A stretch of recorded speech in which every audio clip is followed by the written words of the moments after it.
everyone, Kate here with another Victober video. And I thought it would be fun to kind of compare and contrast my two favorite Victorian authors, Elizabeth Gaskell and George Eliot, and do a definitive ranking of their books, kind of next to each other. Which ones do I prefer over the other ones?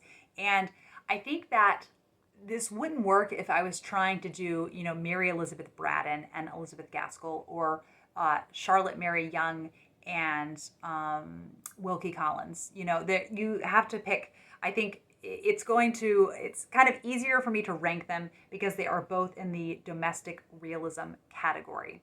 And I was kind of trying to think about more to say about each of them. I just know that I love the strengths that they have in their writing. Both Eliot and Gaskell are so good at delving into what it means to be human, and kind of their characters are just figuring out exactly what they want out of life. And Gaskell definitely has more variety in her styles of stories, but they both have just a really reflective, introspective kind of angle and bent to their storytelling, and I love that about it. I don't really have pet peeves with Elizabeth Gaskell's writing. I just wish there was more of it. With George Eliot's, I definitely can feel a bit bogged down, and so it can feel overwhelming at times, and so I definitely pace myself more. So I think Elizabeth Gaskell is definitely more accessible. So I have 13. I have 13 rankings here, and I'm just going to get into it. Although, let me redo my stack because I had it as favorite to least favorite, but that's no fun to rank it that way. So let me reorient all my books here, and that way we can do it least favorite to most favorite. Okay. All right. So coming in at the very end, and it was interesting also, I will just say before I get into it, it was interesting to look at my rankings, or I have 14 things, that's what it is, and see that there were more George Eliot down at the bottom. So I consistently enjoy Gaskell more, but the books that are meaningful by Eliot to me are extremely meaningful. And I'm excited to tell you about all of these and where they fall. Okay, so coming in at last place, unfortunately, is The Mill on the Floss. And I know there are the people that do enjoy George Eliot's writing out there. There is a lot of love for The Mill on the Floss. And it's one, though, I definitely enjoyed it more my second time reading. And it's one that I know I will come back to again in the future. And that is what George Eliot's writing does. It just calls to you and says, hey, why don't you spend some more time with this book? Why do you think about it? Think about why you didn't like about what you didn't like about it, and think about what you did like, and kind of focus on that. And there's something about her writing that it won't let me go. So yes, I will definitely come back to The Mill on the Floss at some point. I'm not sure exactly when. Then the next one is another George Eliot, and that is Silas Marner. This was one that I think I was just not in the mood for it at the time that I read it. I just know that the first 100 so pages of the book, I was not that interested, and which is a shame because this book is very short, and it has a lot of things that I should love about it. One, it's George Eliot writing it. Two, it has lots of kind of fairy tale elements, and it just seems like it should check all the boxes. So it's one that I really want to come back to. I'm not sure when, but I will be coming back to it. And in this collection is also The Lifted Veil and Brother Jacob. I have not read Brother Jacob, and maybe that could happen this October, but I already have a lot of short stories I'm wanting to get to. But The Lifted Veil, I was kind of like, yeah, so about, but that was also before I had fallen in love with George Eliot's writing. So maybe it's time also to give another try. Basically, this whole book, I'm going to try these again. Okay, and then the next one on the list is, so that is, 14, 13, 12, 11. This is number 11, and it is Felix Holt, The Radical. This one I steadily enjoyed all of the non-political chapters. So there were a lot of political chapters in this, though. And whenever the chapters were about Esther Lyons, I was very much riveted and I really enjoyed it. I thought she was an interesting character, but I have felt that this doesn't have quite the same staying power that the other favorite books I'm going to talk about do have. And I read this in February, I think, and the memory has not stuck with me as much. So I did enjoy it, but it didn't feel quite as meaningful of a reading experience. Even interestingly, it didn't feel as meaningful as The Mill on the Floss, even though I ranked it lower, because I actually enjoyed myself while I was reading this more than The Mill on the Floss.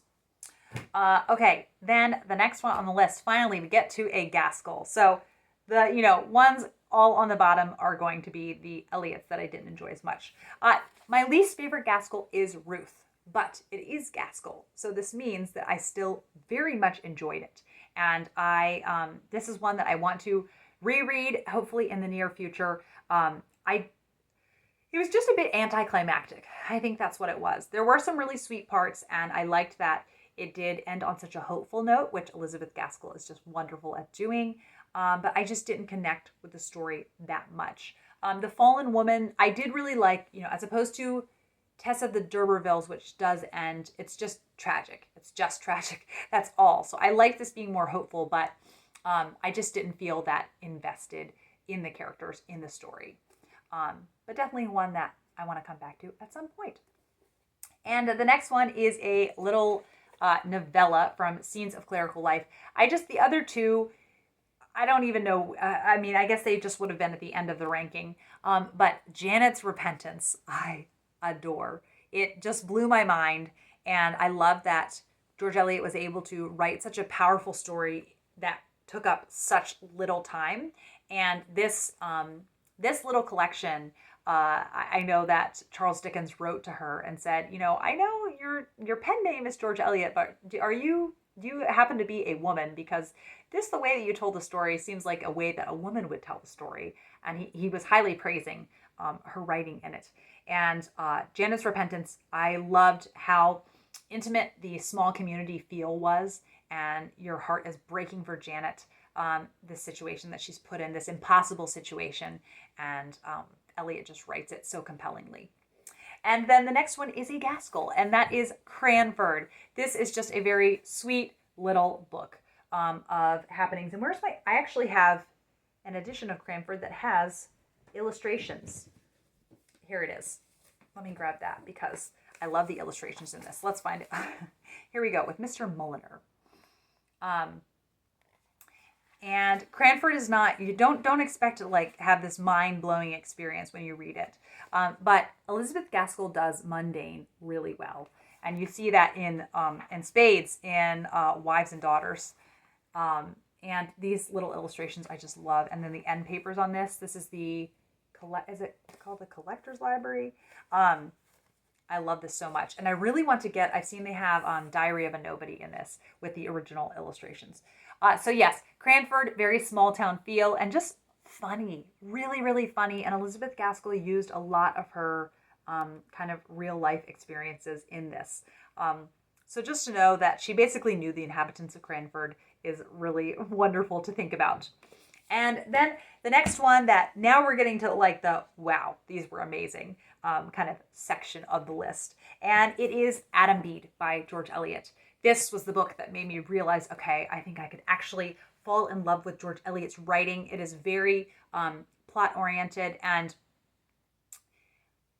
although in addition to that, not much happens for a good chunk of the book. And then once it does, you're like, whoa, I thought I had missed some chapters from certain events that were referenced. And what? Did I miss a chapter? And you keep going back and then you realize this book is, it's all from Adam's perspective. And I just love the very salt of the earth characters that she has in here.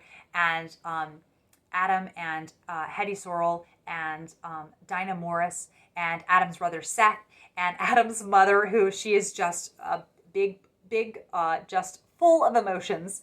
And you want to give her a big hug. So I adore this book and it made such an impression on me. It does have some very harrowing things that happened in it that George Eliot was inspired by real events that she knew about. So it does have some upsetting themes in it. So you should go in knowing that and ready for more sensitive topics. And then the next one is another Eliot, and that is Romola. And this is a book that it was so like very slow going as I read it, even though then once I finished it, it was only a month. And so with a book like Romola, a month did not feel like that long to take through it. But it's a very kind of all-encompassing, claustrophobic kind of novel that when you're in it, you're so in it. And it's set in Medici era Florence. And I love that it's such a different setting from all of her other books. And this was her favorite out of her novels. And having finished it and knowing that it was the hardest to go through and the most impenetrable, I'm like, okay, you know what? That makes a lot of sense, George Eliot, with what I know about you and your temperament.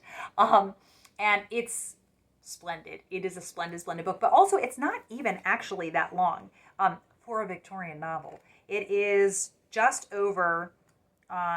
it's 550 pages. It had several chapters that moved me to tears, and it has haunted me ever since I finished it. So I think I read it January 2020.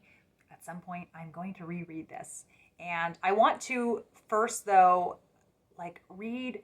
I would love a kind of like church history for dummies about this specific part of time, because Savonarola was a figure from church history that figures greatly in this book. And all of the historical chapters, I really had trouble understanding everything that was going on. It was a lot. So I want to come back to it, and hopefully, I basically felt when I read this, I had only scratched the surface, and I could read it 10 times and then maybe feel like I understood it. But it was special and just such a powerful, moving novel. And then we have a Gaskell, and that is, so this is number 6 on the list, or number 5. I'm losing track of my list. I forgot to add one. Anyway, it's all a jumble. The next one is Sylvia's Lovers, which, can we just, this Everyman's Library.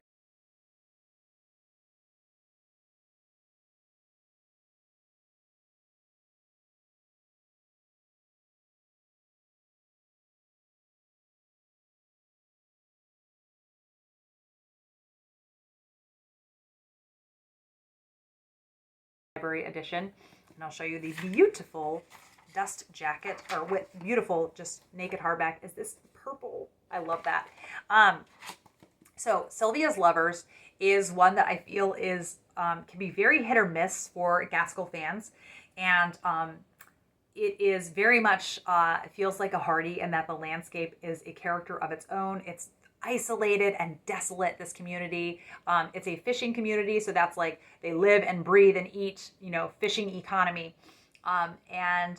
It's historical fiction, so there's certain things that happened in this time period that Elizabeth Gaskell is going to put in here. There's some very frustrating and infuriating characters, but it's so memorable and powerful. Her nature writing is absolutely stunning in this, and I just love how very different it feels from all of her books, even though all of her books are very distinct from one another. But I loved this book. It was just such a wild ride and so fun. And then the next one is Daniel Deronda. I love this book. I love all of these books.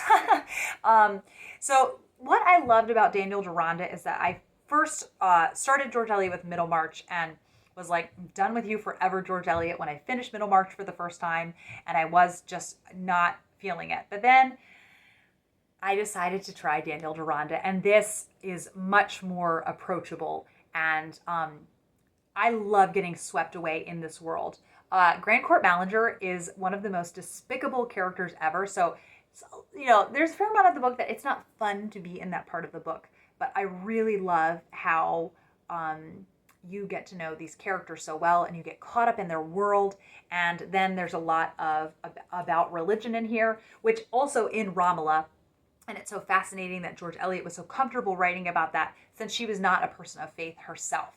But the character of Daniel, I love so much. I think that Eliot's men, she writes men really well. I'm saying this as a woman, of course, but the character of Adam Bede and the character of Daniel Deronda, they're two of my favorite male characters, and they're excellent. And your heart goes out to so many of the characters in this book, and seeing characters at the lowest of the low, and then in the peaks that they go through, it's beautiful. Okay, the next one on the list. So this is number 3, and it is North and South by Elizabeth Gaskell. This is one kind of like Middlemarch that when I finished, I was like, yeah, I don't know. Did I like it? Maybe. But I did not come out of it loving it. And now, a few reads later, I get it, and I'm all in, and I think it's such a splendid book that it does not sacrifice readability and plot at the cost of having deeper meanings and themes and commenting on contemporary issues of the day. And it's this beautiful mixture. It's a perfect potion of a Victorian novel. And I mean, I adore the character of Margaret and all that she has to go through. She has to go through a lot in that book, and there's a lot of death and a lot of grieving that happens in it, and kind of just finding your footing in a new stage of life. And there's culture shock, and it's just a glorious, like I said, perfect potion of a Victorian novel. Yes. Okay. So now we have 2 books left, right? And so what is going to be number 2? What is going to be number 1? And at the end of the day, out of Middlemarch and Wives and Daughters is going to be the number 1 pick. And it's because being in this story is like breathing to me. It's very day to day. It is not a page turner, but if you love someone's writing, it doesn't matter. You know, people will talk about like, oh, how long is that book when they're thinking about reading a book, and if they hear it's long, then they're like, oh, I don't know. But you could read a 20-page phone book and you would be bored out of your mind. So the fact that it's this long, yes, it does take a while to get through, but if you're enjoying the writing, you're there, and it's like, what is Molly doing today? Let's check in with her. And I love it for it. And I love the wide array of characters in here and how intimately acquainted you are with this little community. And so then in second place is Middlemarch. And Middlemarch, it's funny, when I did my ranking of George Eliot, I thought, I don't know, whether Daniel Deronda or Middlemarch is my favorite. I think they're tied. And then by the end of the video, I was like, you know what? Just kidding. Middlemarch is my favorite. And I love the journey that I've gone on with this book. And I would say to anyone who has read this and disliked it, maybe try it another time. And I know it's really annoying to hear that, especially if you are fed up with it and you're like, Kate, why are you saying that to me? And I'm saying it because you might give yourself a great gift if you try it again, and you might fall in love with this book like I did. I had no idea I was going to fall in love with it. And it's something, just take your time. Take a whole year to read Middlemarch if you want. And you don't have to rush it. And it's really special. I'll say, I think out of these 2, I'd say that Middlemarch is probably the better book, but I'm more fond of Wives and Daughters. I would be happy to spend a day with Molly Gibson. Dorothea, I'm not so sure. So they are both amazing books, though, and I'm so happy they're in my life, and I can't wait to spend many, many more hours in these worlds of Middlemarch and what is Hollingford, and yes, so I love getting to know a book in and out. I definitely won't reread Middlemarch as many times because it's a more arduous journey, but it does stay with me when I do. Okay, that was a lot to process. Kind of my 2 favorite Victorian authors and ranking them up against each other. I hope that you enjoyed it. Please let me know what you thought. If there are any on the list that you weren't sure if you wanted to read and now you're thinking about reading it. And I hope that you enjoyed it. And I hope you are having such a great Victober, whether you read 1 poem, 1 book, or you read 10. It does not matter as long as you're enjoying yourself and feeling Victorian. Thank you as always for watching, and I will be back with another video soon. Bye.